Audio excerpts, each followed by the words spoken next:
निकलवाना है, टीवी निकलवाना है सबसे पहले। अगर हमें इस गंदी राजनीति से अलग होना है तो सबसे पहले न्यूज़ चैनल को बाइकाट कर दो। सुभान अल्लाह। और इसके बाद दूसरा, अखबार की खबरों पे विश्वास करना बंद कर दो। आधी समस्या का समाधान हो जाएगा भाई। काय की चीज़ों से हो जाएगा समाधान। टीवी के न्यूज़ चैनल बंद कर दो, बिल्कुल अखबार बंद कर दो, ठीक, और फालतू की दिमाग लगाना छोड़ दो। बेहतर है। आप बताइए, बस परिवर्तन के लिए सबसे पहले क्या करना पड़ेगा हमें घर में? हाँ, मोबाइल वगैरह यूज़ करना। अब जितने भी माताएं बहनें मोबाइल वगैरह यूज़ कर रही हैं, उस मोबाइल वगैरह से दूर रहें। जो भी घटनाएं आ रही हैं उनको देखना बंद कर दें। जो है यूट्यूब हो गया, सोशल मीडिया हो गया, इंस्टाग्राम हो गया, इससे परिवर्तन ये हमारी माइंड प्रोग्रामिंग करते हैं, हमें डराया जाता है। हाँ, उसके थ्रू जो है माइंड प्रोग्राम क्या डराया जाता है कि देखो तुम्हारे साथ भी ये हो जाएगा, गलत को बार बार दिखाया जाएगा और जो सही होगा उसको दबाया उस कंटेंट को दबाया जाएगा। दबाया जाएगा। यही व्यवस्था है इनकी। इसलिए इनके चैनलों का बाइकआउट करना चाहिए और पूरे भारत को करना चाहिए। अगर अपने बच्चों को जीवित रखना है, बच्चों को अच्छी शिक्षा देना है, तो वो माँ की गोदी है और शैतान की पुरानी व्यवस्थाओं पे हमें आना पड़ेगा। बिल्कुल बिल्कुल भाई, आपकी बात में पुरानी व्यवस्थाओं पे नहीं आएंगे तो हम अपना सत्यानाश करने के लिए बैठे हैं। हम अपनी आने वाली पीढ़ी का सत्यानाश करने के लिए, हम अपनी आने वाली जनरेशन को बचाने के लिए बैठे हुए हैं। नहीं, उनके मतलब भविष्य को अगर हम इन चीज़ों का बाइकाट नहीं करेंगे तो सुरक्षित करने के लिए आए हैं। यहाँ पर इकट्ठे हुए हैं। बेशक बेशक। अगर हम इन चीज़ों का बाइकाट नहीं करेंगे तो सत्यानाश ही कर रहे हैं ना। बेशक। अगर हम जाति धर्म बाइकाट ज़्यादातर जाति धर्म के अंदर हमें बांटा जाता है ताकि हमारी एकता न हो, हम मजबूत न बने, हमारे पिलर मजबूत न बने, हमारी बुनियाद को तोड़ दिया जाता है आपस में डराकर कि आपका दुश्मन मुस्लिम है, मुस्लिम का दुश्मन हिंदू है, सिख का दुश्मन क्रिश्चियन है। मतलब इस तरीके की व्यवस्था बनाकर हमें डराया जाता है ये सोशल मीडिया के द्वारा। बिल्कुल। और इसको फॉलो करने वाले, वो गंदी सोच रखने वाले, वो हमारे बच्चों का भविष्य इसी प्रकार से नष्ट कर देते हैं, हमारे अंदर नफरतें पैदा करके। यही कारण है ना। और अब हमारी क्या व्यवस्था है कि हम सारी 36 बिरादरी एक साथ खड़े हुए हैं। हमारी जल क्या क्या चीज़ें बचाना हमको? जल, जंगल, माटी, बेटी, रोटी, इन सब की रक्षा परमात्मा ने हमें, हमारी जिम्मेदारी दी गई है। मतलब प्रकृति को हिसाब से संचालित करना है, कृति के हिसाब से नहीं। बेशक। इंसान की बनाई हुई कृति पे नहीं, नहीं, जो प्रकृति ने बनाया है उसी पे चलना है, बेशक। अगर जीवन को सुरक्षित करना है तो। ये शैतान की बनाई व्यवस्था से हम हमारा जीवन भी नष्ट कर रहे हैं, हमारी धरती भी नष्ट कर रहे हैं, हमारी नस्लें भी और हमारी फसलें भी, हमारे जीव जंतु भी, हर चीज़ इन्होंने GMO बना दी, हाइब्रिड। इनकी मर्जी से पैदा होती है, इनकी मर्जी से ही बच्चे पैदा हो रहे हैं। DNA को भी हाइब्रिड करने पे लगे हुए हैं। इनकी मर्जी के बगैर बच्चा पैदा नहीं हो रहा है ना। इन्होंने परमात्मा का निर्देश ज़्यादा बढ़ गई अपने हाथ में ले लिया, जो हमारे भगवान बन के बैठे हुए हैं, सब भगवान बन के बैठे हुए हैं ना, है ना। वो नचाएंगे वैसे ना। बस यही व्यवस्था। पशुओं में भी गर्भाधान की इतनी समस्याएं नहीं थी, लेकिन जब से ये यूरिया और DAP का जो है आगमन हुआ, उसके बाद से जो है फसलों पे प्रभाव हुआ, फसलें खराब हुई, तो उनका चारा खाया पशुओं ने। पशुएं आज जो है वो गर्भाधान करने में भी उनको समस्या है। आज फिर उनको जो है किसान क्या करता है बेचारा, जो है वो भी मजबूर है, उसको जो है फिर कट्टी में भेज देता है। इससे हमारा पशुधन भी कम हो रहा है। पशुधन कम हो रहा है तो हमारी उन्नति भी कम हो रही है। मेन जो है गांव के जो है आय का स्रोत है पशुधन को बढ़ावा। पशुधन अगर हमारे पास है तो हम सुखी हैं, समृद्ध हैं। और अगर पशुधन में कमी हो रही है तो इसका मतलब हम गलत रास्ते पे जा रहे हैं। जानबूझ के आपके पशुओं को कम किया जा रहा है कि आप उनके ऊपर निर्भर हो जाओ, आप अपने ऊपर निर्भर ना रहो। आपको फ़ायदा देने वाली चीज़ों को नष्ट इसलिए किया जा रहा है कि आप उनका बनाया हुआ दूध जो केमिकल द्वारा बनता है, जहर, जो असली जहर, जो गाँव की जो संपत्ति है, गांव का जो है पशुधन ही जो है मेन चीज़ है, इनकम सोर्स पशुधन ही है, और उसी को कम करने पे ये लोग लगे हुए हैं। बहुत पहले से लगे हुए हैं। इन्होंने जल, जंगल, ज़मीन लेदर वेपन से ख़त्म कर रखे हैं। जो पुराने वृक्ष थे हमारे, आज से हजार साल पुराने वृक्ष थे, पहले- 200-300 साल पुराने। पहले बरगद मिनिमम खत्म हो गए, पीपल खत्म हो गए, नीम खत्म हो गए। ये ऑक्सीजन के प्लांट थे, परमात्मा ने दिए थे हमको। पहले गाँव से खत्म कर दिए, शहरों में तो है ही नहीं। हाँ, मिनिमम ऐसे पौधे लगाए जा रहे हैं जिसमें जिससे हमें ज्यादा नुकसान हो, जिसकी तो नुकसान है, कोई कीटाणु नहीं हो रहे। तो 8-10 पशु मिलते थे पहले। अगर एक नॉर्मल आदमी के पास भी जाए तो 8-10 पशु मिलते थे। आज 8-10 की तो चले क्या, 100 आदमियों में 10 पशु 100 नहीं मिलते आदमी हैं। में 10 पशु मिल रहे हैं। और फिर भी वो हम लोगों को दूध भरपूर दे रहे हैं, मक्खन दे रहा है, घी दे रहा है। ये कहाँ से आ रहा है? कृत्रिम है, आर्टिफिशियल है, सब आर्टिफिशियल है। ये हमारे लिए सबसे ज्यादा केमिकली नुकसान है। कंपोज्ड है वो। केमिकल, उनमें कोई पौष्टिकता नहीं है, कुछ भी नहीं है। वो तो सिर्फ देखने के लिए है, हमारी आंखें बंद कर दी कि ये वाइट है, लेकिन वो जहर है हमें। जहर, बिल्कुल जहर। क्या गुरुजी? वो जहर है हमारे लिए। एसिड हमारे शरीर के अंदर एसिड पैदा कर रहा है, वो हमारी हड्डियों को खोल रहा है। पशुधन है ही नहीं तो दूध आ कहाँ से रहा है? बस, बस, सबसे पहला बड़ा सवाल तो ये पशु खत्म कर दिए, फिर दूध कहाँ से आ रहा है? केमिकल। केमिकल द्वारा।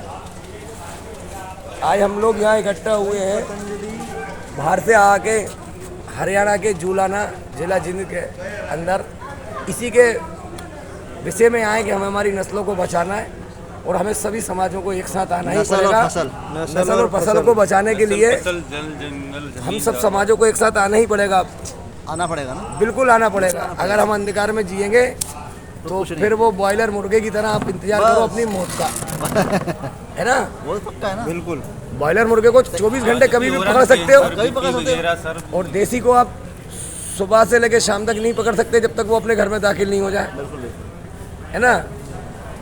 तो ये हम बॉयलर मुर्गे का उसी कैटेगरी में डाला जा रहा है बेशक बेशक, कि हम एक बॉयलर मुर्गे की तरह ही व्यवहार करें। जैसे जंगल का राजा शेर होता है और शेर को अगर पिंजरे में रख दिया जाए तो वो सर्कस वाले उसको अपने इशारों पे नचाते हैं, जाएंगे ना, उसको दोबारा फिर जंगल में छोड़ो ना, वो अपना काम नहीं कर पाएगा। कैसे करेंगे? तो आज आपको जो गांव से निकाला, इन्होंने व्यवस्था जो बनाई गांव से बाहर निकालने की, वो क्यों निकाली?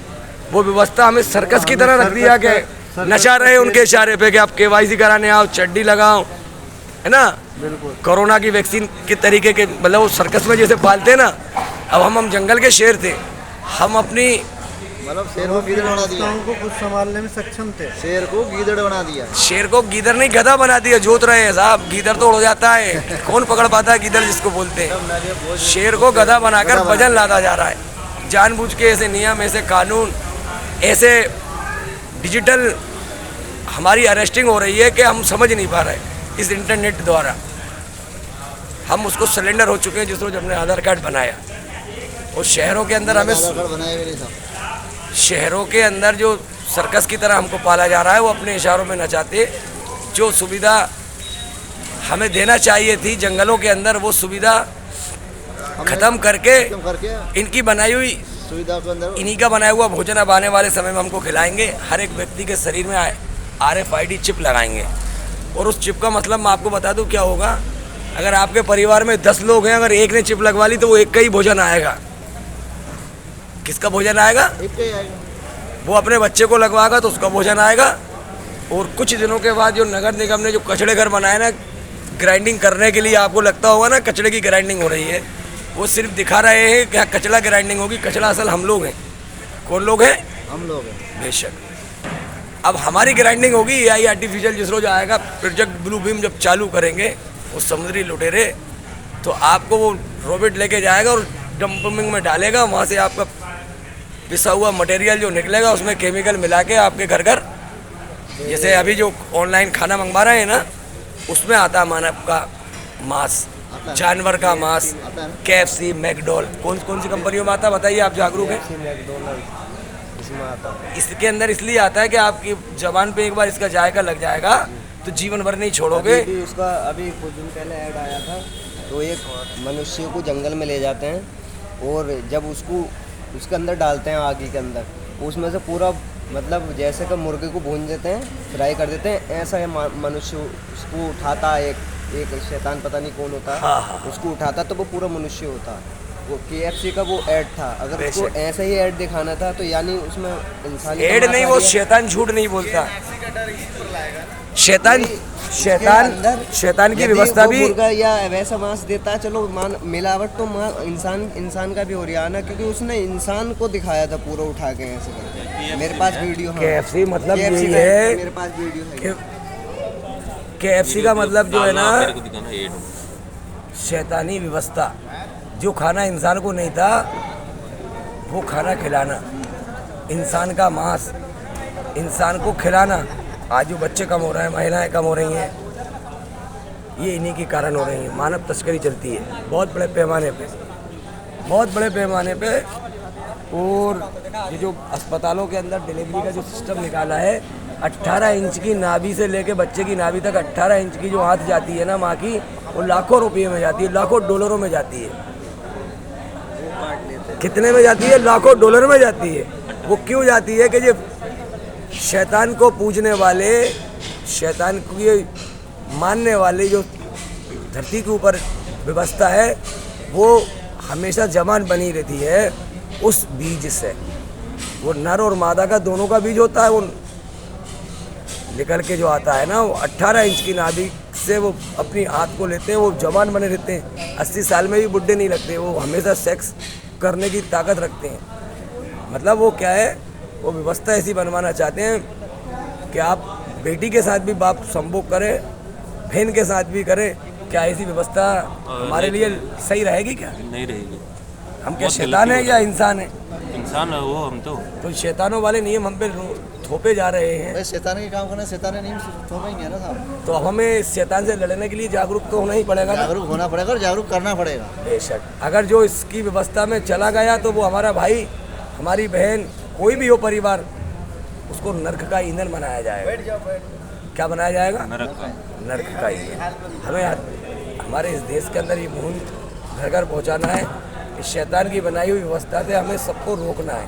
इसी के रोकने का कारण भाई साहब ने पहले बताया कि टीवी को, दूसरा मोबाइल को, और इनकी आए हुए बाजार के भोजन को, इनको छोड़ना ही पड़ेगा। बिल्कुल, है ना? बिल्कुल। तब हमारे बच्चों को, नस्लों को, फसलों को बचा पाएंगे।